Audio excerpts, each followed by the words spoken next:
Ini akan saya persilahkan untuk bertanya langsung. Mohon Ukti satu pertanyaan saja dan diusahakan agar sesuai tema untuk Ukti Tias. Admin bisa tolong di-unmute.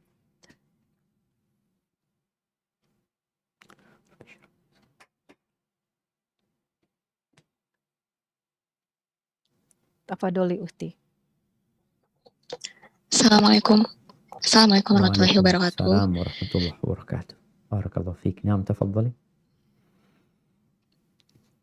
Kalau Ustaz atas ilmunya, izin bertanya Ustaz, apakah anak atau kakak yang sudah meninggal sewaktu bayi ditempatkan di surga Firdaus, dan apakah bisa mengajak ortu atau kakak adiknya sekeluarga bersama kembali berkumpul di surga Firdaus, sedangkan amalan keluarganya tersebut tidaklah sama? Terima kasih Ustaz.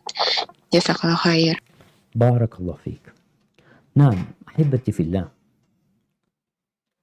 Apakah anak yang meninggal dunia atau adik yang meninggal dunia sebelum balik ketika bayi itu akan berada di surga Firdaus? Wallahu a'lam.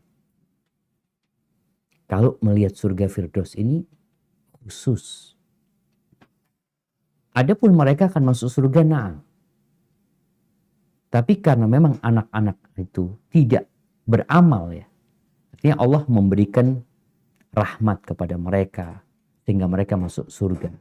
Tapi mungkin ya surga secara umum,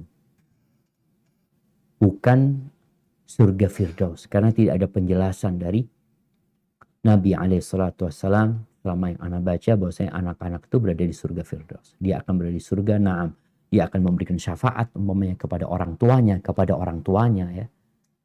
Bukan kepada kakak adiknya, tapi karena anak ini hasil orang tuanya, bukan hasil yang lainnya gitu.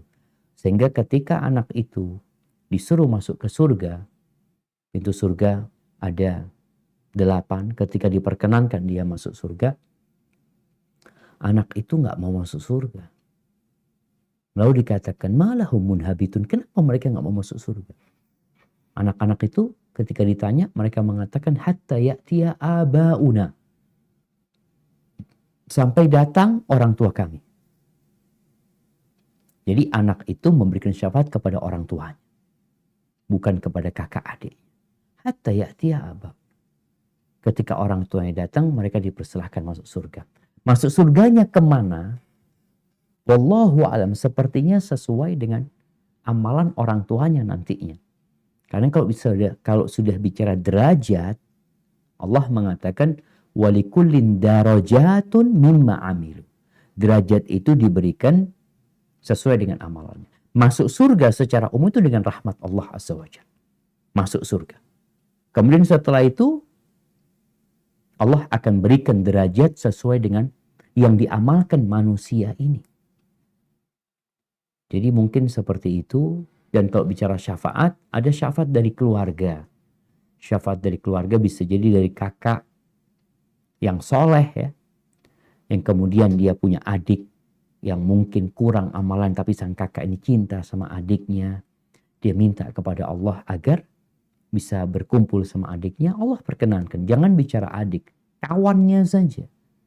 Nanti di surga ketika orang-orang itu sudah masuk surga, mereka ngobrol di antara mereka, mana fulan kok nggak kelihatan, kata dia. Maka kemudian mereka minta sama Allah SWT. Ya Rabb, katanya, fulan, kata dia, kana yusalli ma, dulu dia sholat bareng kami, puasa bareng kami, kenapa kami nggak ngelihat di surga? Maka kemudian Allah perkenankan bagi mereka untuk memberikan syafaat dan mengeluarkan kawan-kawannya dari neraka, masuk ke surga. Di mana wallahu alam derajatnya apakah sama dengan mereka? Mungkin. Karena memang di antara syafaat itu syafaat juga untuk bersama mereka di derajat yang lebih tinggi yang diberikan kepada orang-orang yang mereka cintai. Jadi intinya kita berusaha untuk beramal soleh. Dan nanti ya semoga kita saling mengingat kerabat dan saudara kita sehingga Allah kumpulkan kita di surganya. Hada wallahu a'lam bissawab.